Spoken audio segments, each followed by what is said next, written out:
The world knows him as the toughest judge on television, the man whose opinion could make or break a career in an instant. His words, delivered with a brutal, unflinching honesty, became legendary. He was the architect of modern talent shows, a music mogul who built an empire by spotting stars, and more often than not, telling people they weren't one. He was rich, powerful, and seemed totally invincible. For decades, Simon Cowell built a persona of impenetrable armor, a man who thrived on conflict and whose greatest currency was his own harsh judgment. He sat on a throne of his own making, a king in a pop culture kingdom he designed himself. But behind the scenes, a different kind of battle was raging, a private war against crippling pain and mental anguish, all sparked by a single moment that almost ended everything. As he reached an age when most people think about slowing down, Simon Cowell was fighting the hardest battles of his life, not in a boardroom or a TV studio, but inside his own body and mind. This is the untold story of the accident that nearly paralyzed him and the ongoing fight that has changed him forever. It's a story of how the man who seemed to have everything nearly lost it all, and how that loss reshaped him into someone the world had never seen before. We've all seen the clips, right? The high-waisted trousers, the tight t-shirts, the dismissive wave of a hand that could shatter a million dreams. He was the villain you loved to hate, the pop culture icon who made a fortune from being mean. But what if all of that was just a prelude, the first act in a much darker, more profound drama? The Simon Cowell of today is a man transformed, not by choice, but by force. The story isn't about his wealth or fame anymore.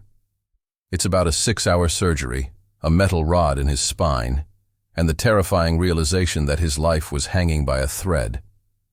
It's about a man who, after building a career on judging others, was finally forced to take a long, hard look at himself. Before we dive in, if his shows ever made you laugh, cry, or even scream at your television, take a moment to leave a like on this video. Think of it as a tribute to the man who, for better or worse, defined an entire era of entertainment. Now let's explore the tragedy that has reshaped Simon Cowell and the heartbreaking journey he's endured far from the glare of the studio lights. To really grasp the depth of Simon Cowell's transformation, you have to remember the man he was. He wasn't just a TV personality, he was a cultural force, a self-made tycoon who completely changed the game in music and television. Born in London in 1959, Simon wasn't exactly destined for greatness. His mother was a ballet dancer and his father was an estate agent and music industry executive. It was his father who set Simon on his path, telling him to never work for a big corporation because they'd just discard you after a lifetime of loyalty. That piece of advice became Simon's core philosophy. The only way to secure your future was to build it yourself. His early career was a series of fits and starts, a testament to his relentless, almost desperate ambition. He worked odd jobs, including as a runner on a film set, before landing in the mailroom at EMI Music Publishing. Driven by an unshakable belief in his own taste, he clawed his way up, eventually starting his own record labels. But success didn't come easy. In the late 1980s, his company, Fanfare Records, collapsed. It left him nearly bankrupt and forced him to move back in with his parents. For a man so terrified of failure, this was a catastrophe. It was a humbling defeat that could have ended his story right there. But for Simon, failure wasn't an endpoint. It was fuel. He dusted himself off and started again, this time with a new strategy.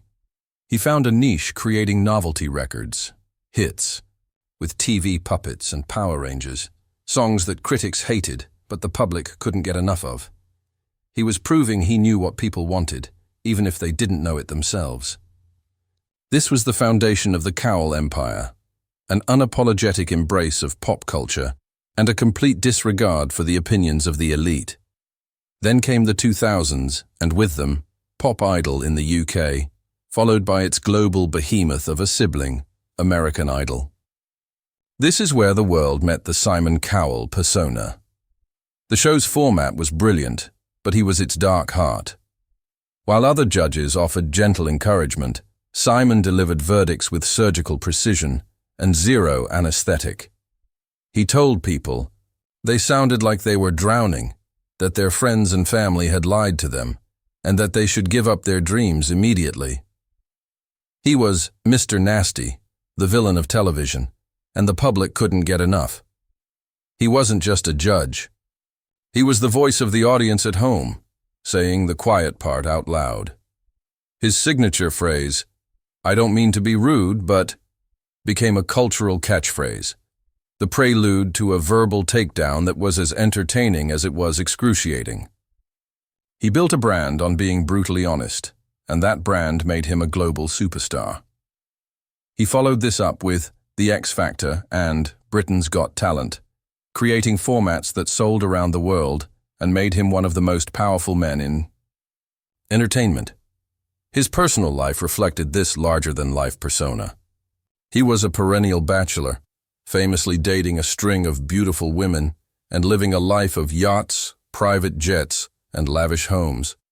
He was in complete control, the master of his own universe. He seemed untouchable. That early business failure was now just a footnote in a story of overwhelming success. He had built his impenetrable fortress, just like he'd planned. But as he would learn in the most brutal way imaginable, no fortress is strong enough to protect you from life itself. The date was August 8th, 2020. The world was gripped by the COVID-19 pandemic, a time of fear and isolation. For Simon Cowell, it was a period of forced stillness, a huge change from his usual frantic schedule. He was at his home in Malibu with his partner, Lauren Silverman, and their young son, Eric. Trying to embrace a healthier lifestyle, he'd bought a new electric trail bike, a powerful machine, way more than a simple bicycle. What happened next was a blur, a sudden violent moment that would redefine his life. While testing the new bike in his courtyard, he was thrown from it with incredible force. He later said he was launched about 8 feet into the air before landing with the full impact concentrated squarely on his back. The pain was immediate and blinding. In that single, horrifying instant, he knew something was catastrophically wrong. "I knew I'd broken my back the minute I landed," he said. It was really kind of sudden, and it hurt. In a state of shock, his first instinct wasn't to stay still. A primal thought took over. He had to get back into the house. He was carried into his bedroom, where he began passing out from the agony, his world hazy and surreal. While waiting for the ambulance, bleeding and almost hallucinating, he recalls a woman entering his room. Thinking she was a paramedic, he was stunned when she simply stated she was there to give him a COVID test. At the hospital, the true gravity of the situation became terrifyingly clear. X-rays revealed devastating damage. He had broken his back in multiple places, and one fracture was just a millimeter away from his spinal cord. A slightly different angle of impact, and he would have been paralyzed for life. "When I saw the X-ray," he later reflected, "I really nearly could have smashed my spine to pieces, so I literally wouldn't have been able to walk." He was rushed into a grueling 6-hour overnight surgery. The procedure was incredibly complex and dangerous. Surgeons had to meticulously piece his shattered vertebrae back together and insert a long metal rod to stabilize his spine. The risks were immense. Before going under, he had to confront his own mortality, signing a form that would grant doctors permission to turn off his life support if the surgery failed. It was a moment of profound vulnerability for a man who had built his life on being in control. He was surrendering his fate entirely to his surgeons. The world only knew that Simon Cowell had an accident. News reports were clinical. He hurt his back, a representative said. He even managed to tweet in his trademark fashion, advising people to read the manual before riding a powerful e-bike.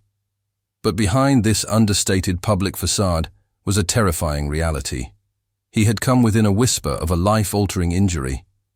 The man who sat in judgment of others had just received the most severe judgment of all, delivered not by a panel, but by a cold, hard patch of concrete in his own courtyard. The physical recovery would be long and arduous, but the accident had also inflicted a deeper wound, one that would force him into a battle for his mental survival. The aftermath of the surgery was a new kind of hell. The relief of survival was quickly replaced by the brutal reality of recovery. Simon returned home to a world in confinement. The global pandemic meant strict lockdowns, turning his Malibu mansion into a gilded cage. He was trapped, not just by the walls of his home, but by the prison of his own body. The pain was immense, but it was more than just physical. He later admitted he downplayed how bad it really was. "I didn't talk about it too much at the time," he said.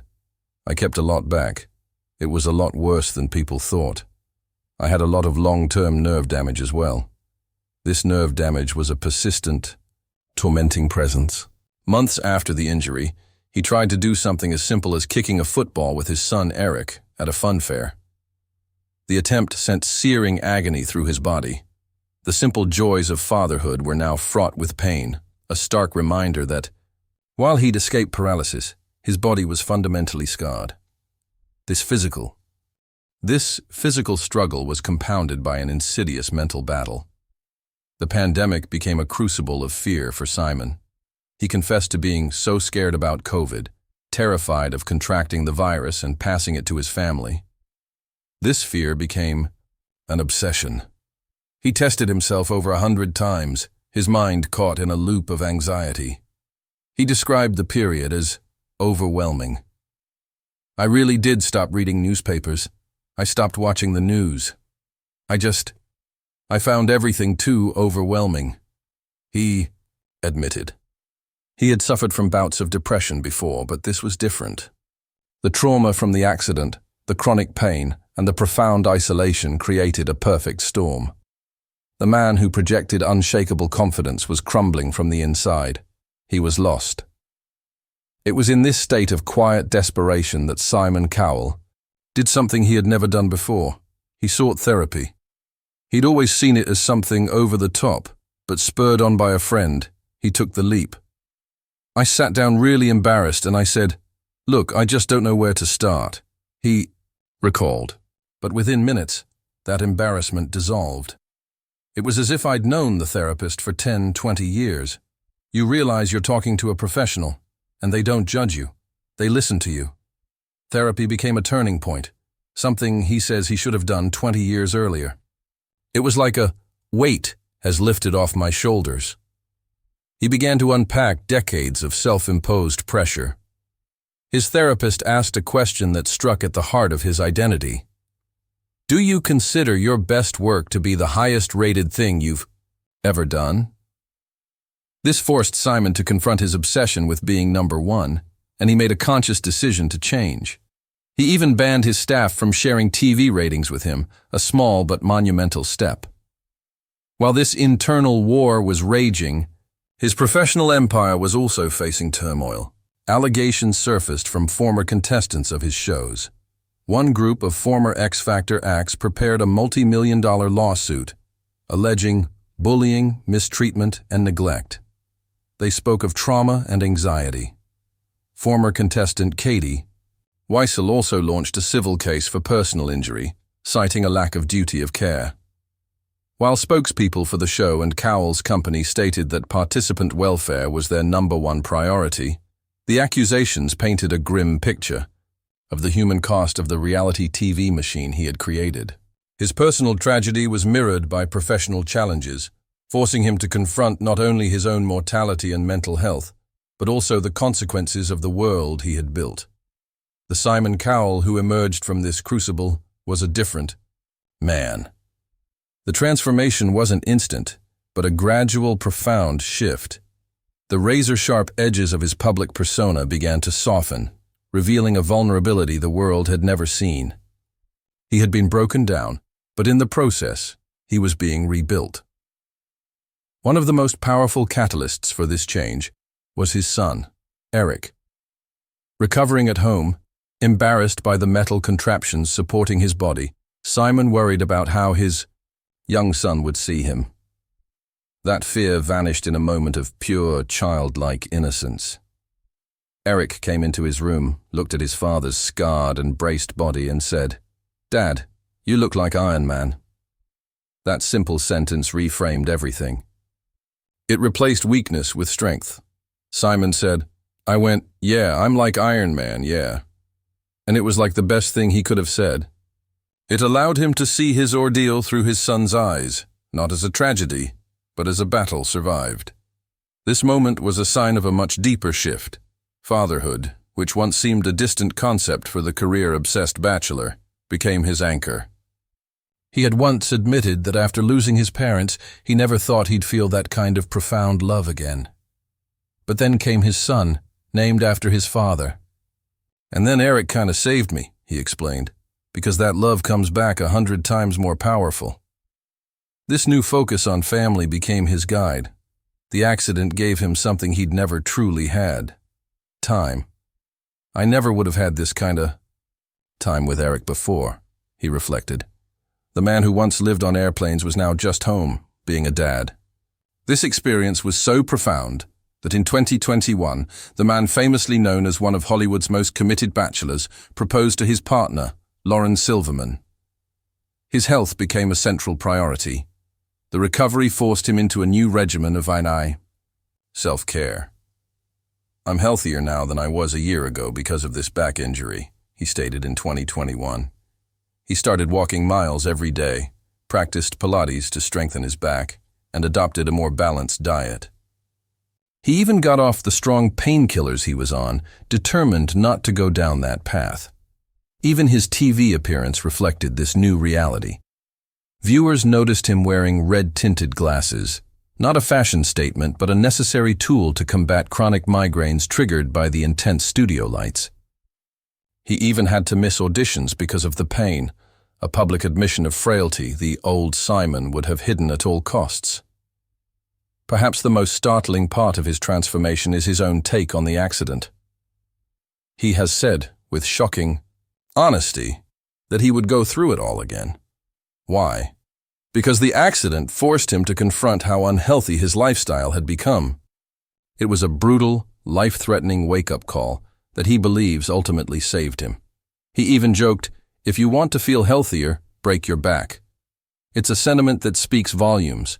The worst thing that ever happened to him, he now believes, was also the best thing.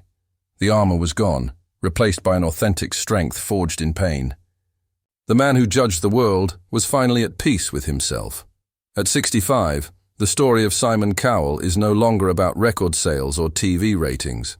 The high-waisted trousers and scathing put-downs are artifacts of a previous life, relics of a man who doesn't fully exist anymore. His story is now one of profound and unexpected depth, a story of a man stripped of his invincibility and forced to rebuild himself from the ground up. The tragedy of Simon Cowell isn't just the fall from a bike. It's the shattering of an illusion, the illusion that power and wealth can protect you from the frailties of being human.